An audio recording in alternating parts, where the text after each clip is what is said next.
Welcome, ladies and gentlemen, to this the last of our telehealth sessions in this conference. My name's Bill McGuinness. I'm the past president of the Australian Women Management Association, and my co-chair is Dr. Diane Whitehouse, who's the European Health Telemedicine Association, Telematics Association. So we're in very, very good company today in terms of the area we're trying to discuss.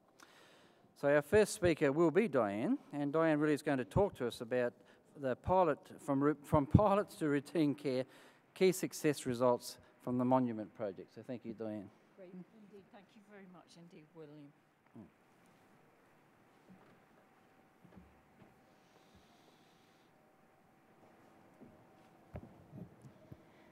Well, good afternoon. No, you can hear me? Yep.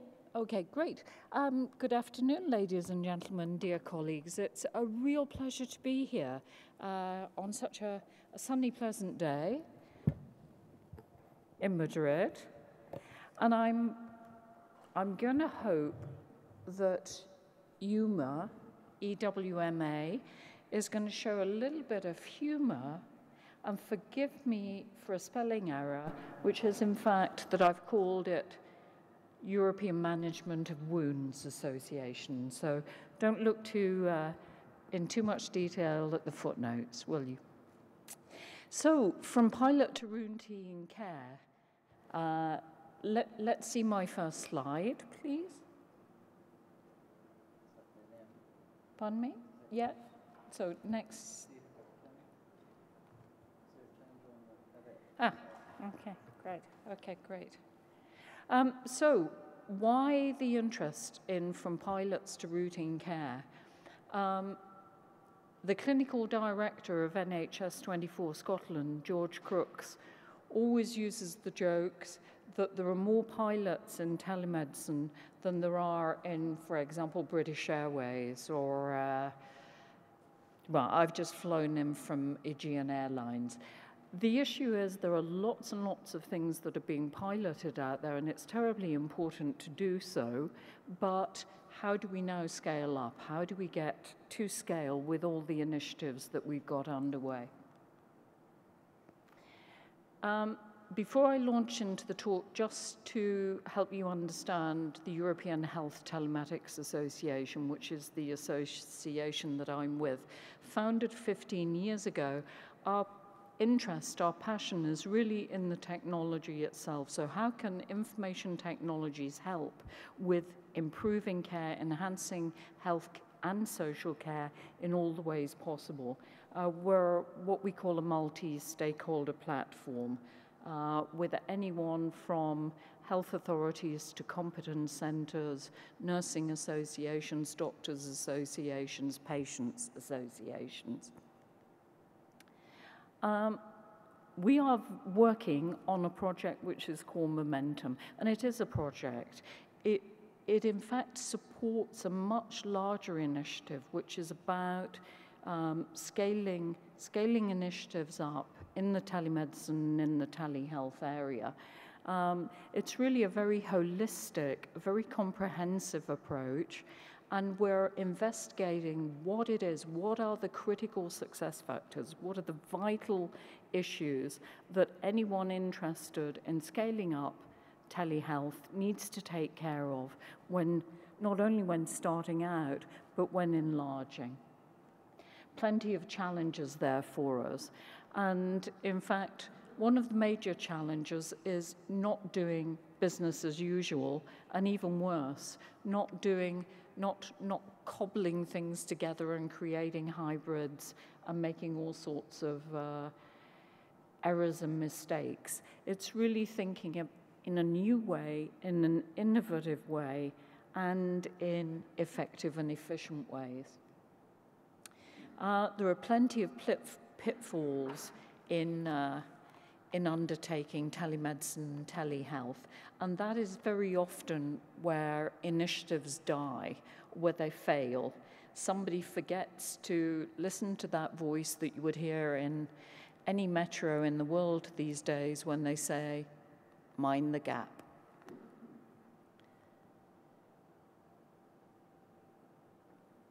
So, Momentum, a 3-year thematic network undertaking a survey, undertaking a study with 19 different partners who range from associations like the Telecare Services Association in the UK, to various regions and nations around Europe, and indeed we have a partner from Israel, Maccabee, which is an insurance company, who are all studying what it takes to scale up telehealth.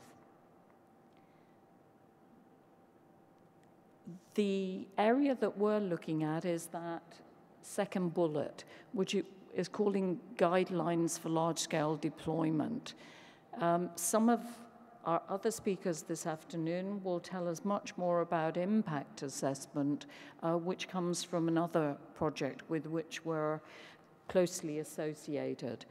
And there are many more initiatives at the present moment to really think about business development and information governance in this area. MUST, I won't talk about it, but it's another very interesting assessment framework that is being developed. I think one of my colleagues will treat that more. We're in fact interested in guidelines and developing what we call a blueprint, to use the architectural term.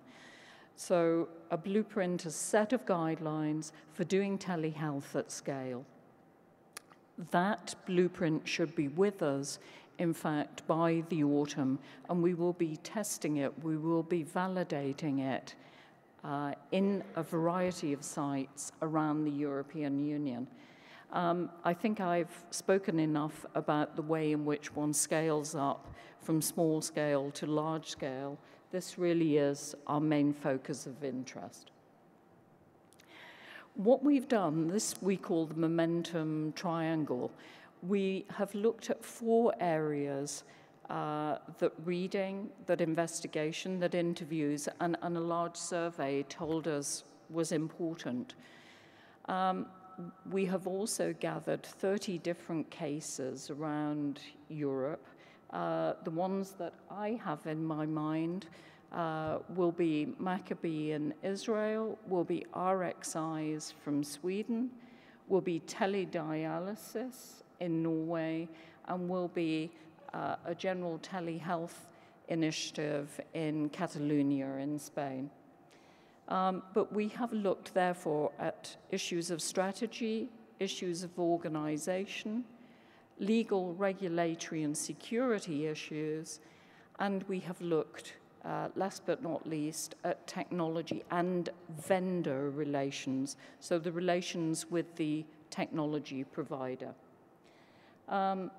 This is a kind of repeat, but it's just to say that working, therefore, on critical success factors, we view the work we're doing as a kind of living organic document at the moment.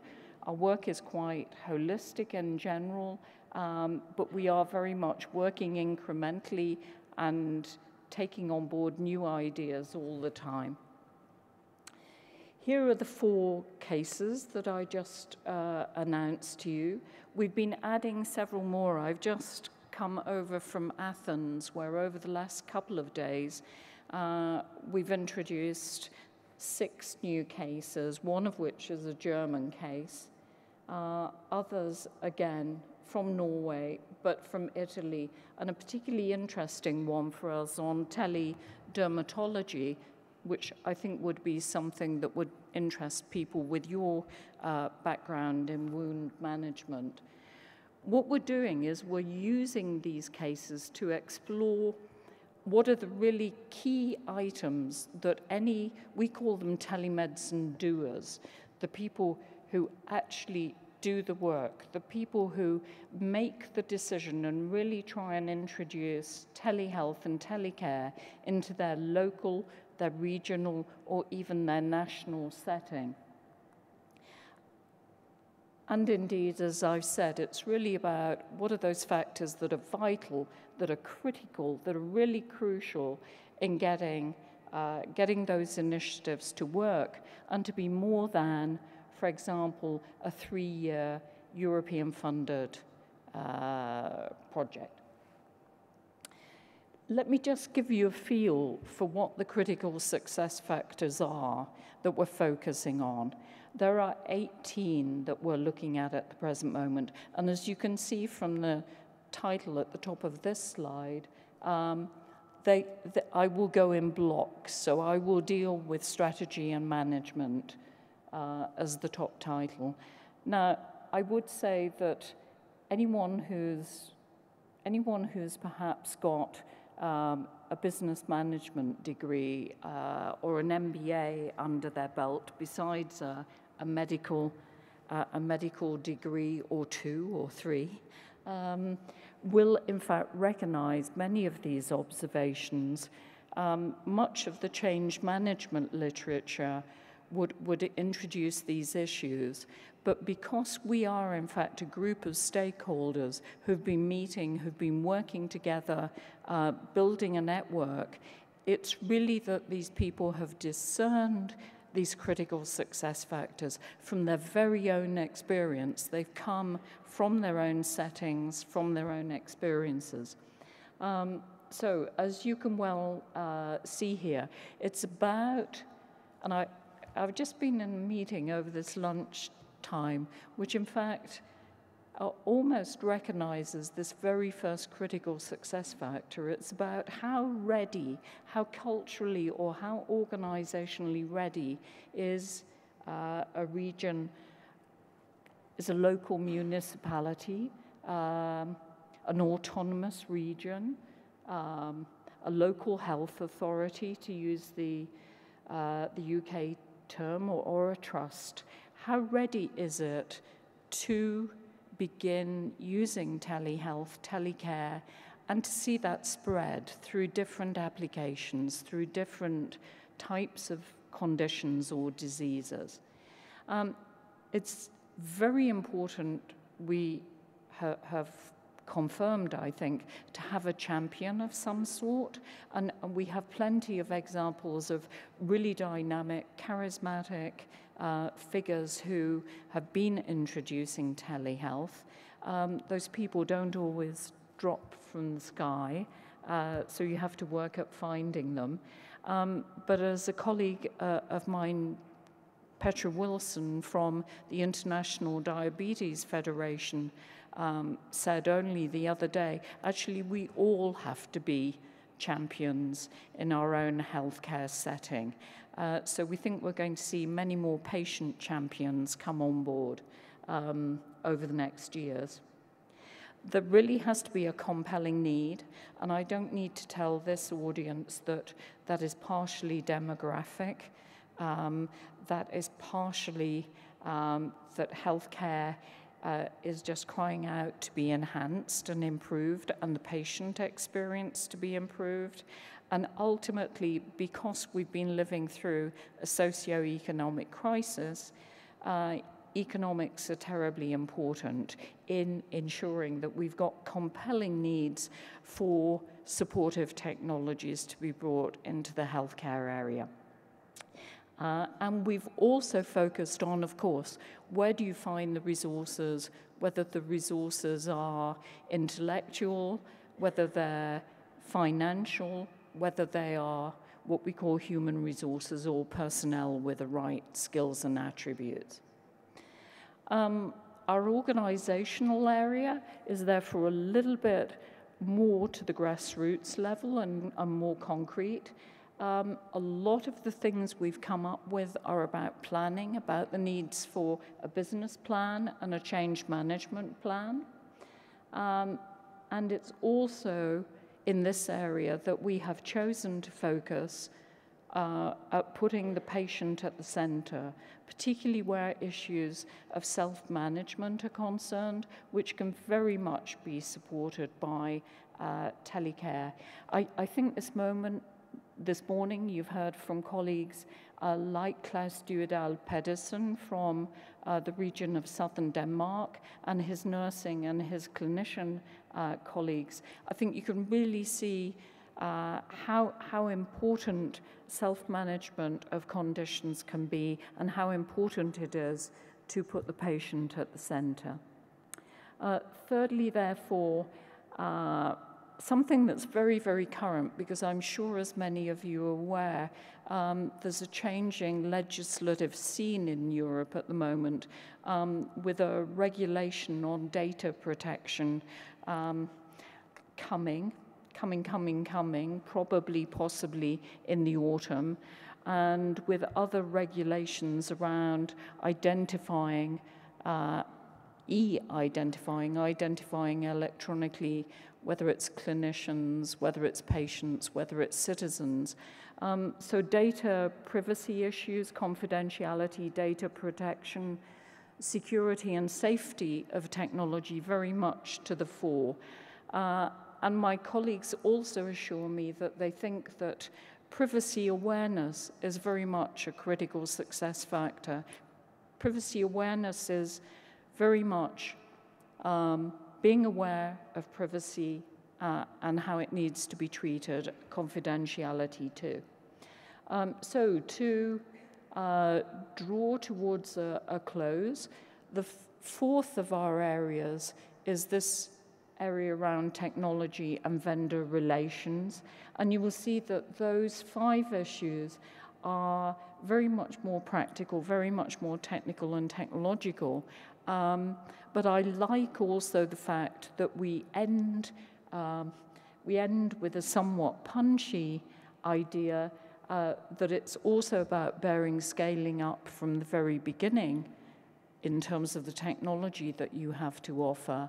And as our marketing person in the project puts it, thinking big. Not to scare you too much, but therefore that is the list of our 18 critical success factors. It looks rather encyclopedic when you put it in that format. But for example, one could go into this level of detail, but I won't. I can assure you that we've really deep diven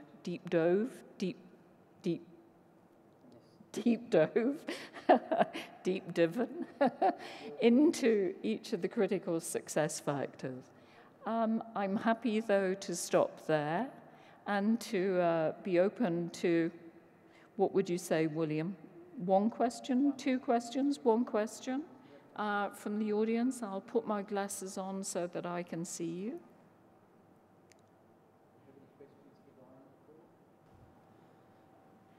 No, I will be here afterwards, so even if some people need to rush for the airport, happy to talk to people later. Look forward to it. Thank you very much indeed. Great. Thank you.